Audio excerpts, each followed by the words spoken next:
So picture this. It's January 2024. At the World Economic Forum in Davos, a single speech kicks off this huge global firestorm all about green energy. It sent ripples everywhere, so today we're going to get into it and fact-check the claims that started the whole debate. And this was right at the heart of it. This one, super provocative claim about China and Europe. I mean, it's a statement practically designed to grab headlines, and boy did it work. But it also got us thinking, what does the data actually say? So first, let's just quickly set the scene. The speech itself was a really sharp, pretty controversial critique of European energy policy.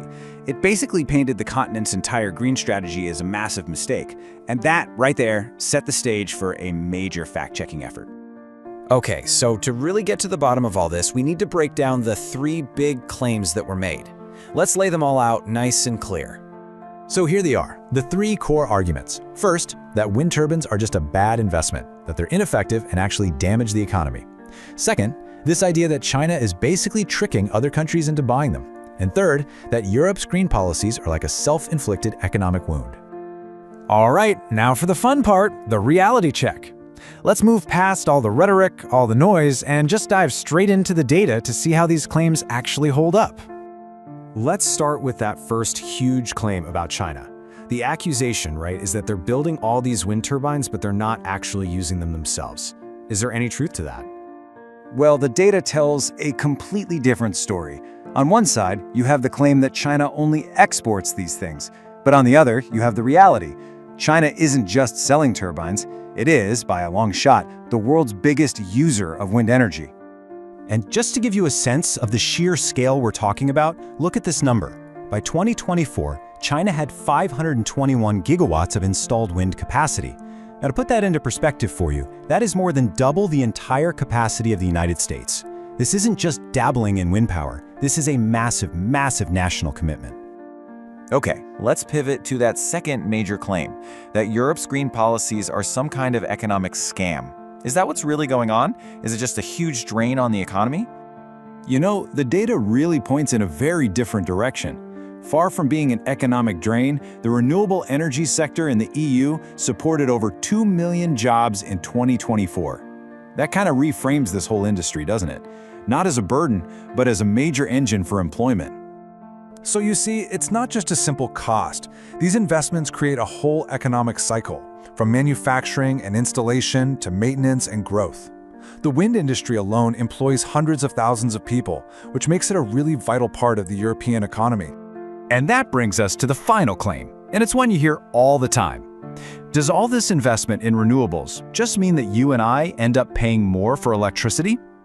Let's see if that's the whole story. According to the analysis, the answer isn't a simple yes or no. It's complicated. While it's true, some European countries have high electricity prices, blaming it all on renewables is a huge oversimplification of a much more complex picture. See, the data shows that prices are really influenced by a whole mix of things. You've got complex regulations, the challenges of plugging new tech into an old grid, and of course, a long history of depending on imported fossil fuels. But here's the really counterintuitive part. Over the long term, renewables can actually make prices less volatile by cutting down that very dependence. Now, to really get why Europe is making these choices, we kind of have to zoom out and look at the bigger picture. Because this massive energy transition, it's all driven by a very clear, long-term strategic plan. Europe's goals are nothing short of ambitious. Under the European Green Deal, the main target is to be climate neutral by 2050. But it's also about energy security. You know, relying less on foreign fossil fuels, and this bigger vision to electrify everything, from our cars to how we heat our homes. And this strategy is having a huge impact.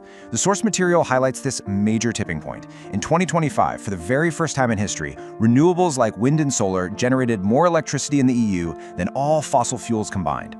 This just shows the transition isn't some plan on paper. It is happening right now. So let's bring it all together.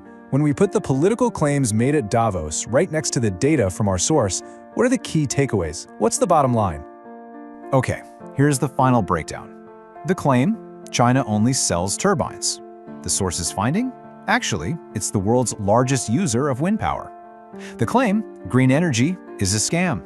The finding? Well, it supports over 2 million jobs in the EU.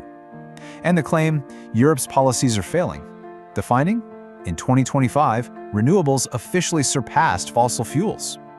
And all of this leaves us with one last thought. This whole episode really highlights this tension between political rhetoric and, well, the evidence. It brings up a fundamental question for all of us, doesn't it? In a world so full of passionate debate and really strong opinions, what is the role of objective data in helping us make sense of it all?